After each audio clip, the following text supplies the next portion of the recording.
Eccoci col neo sindaco Daniele Carotti, si è appena concluso il consiglio comunale di insediamento, abbiamo sentito un po' di emozione mentre giurava, si è incrinata un po' la voce e partiamo da qua, è stato emozionante per lei. Sicuramente l'emozione ci sta perché quando si assume questo ruolo con la responsabilità che prevede non è semplice. Rispettare la Costituzione italiana, che è una Costituzione forte, sana, bella, con tutti i suoi diritti, è un qualcosa che dovrebbe emozionare tutti i cittadini italiani. Assumo questo ruolo con responsabilità, consapevole che questo comune dove vivo da sempre ha delle esigenze e con anche un po', mi lasci dire, un po' di paura nel deludere i miei cittadini, che sarebbe la cosa che non vorrei proprio fare.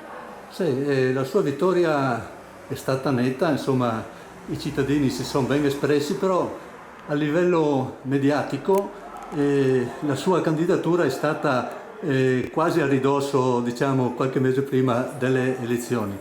È stato su richiesta o aveva già preventivato?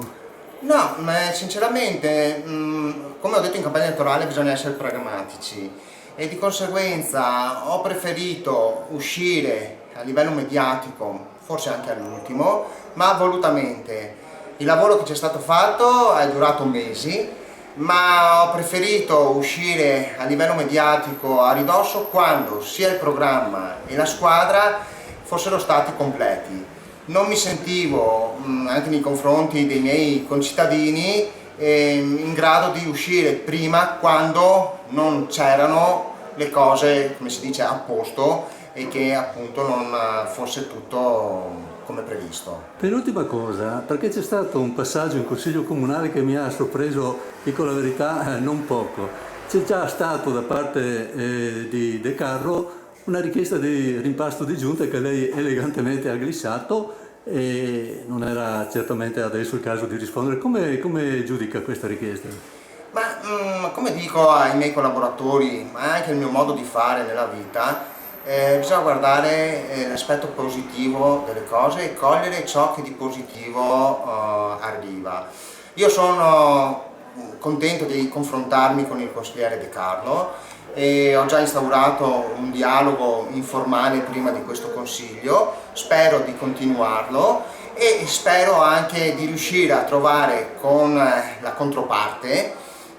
Io voglio dire ai cittadini che non vorrò chiamare il mio gruppo maggioranza e l'altro gruppo minoranza, siamo tutti consiglieri comunali, quindi coglierò le proposte positive e cercheremo di trovare il più possibile delle soluzioni condivise, sempre nel rispetto dei ruoli. Sì, in parte ha risposto già all'ultima domanda, che era quale auspicio sia per lei che per i cittadini di Annone. Insomma, i prossimi 5 anni saranno anni di consolidamento o di svolta?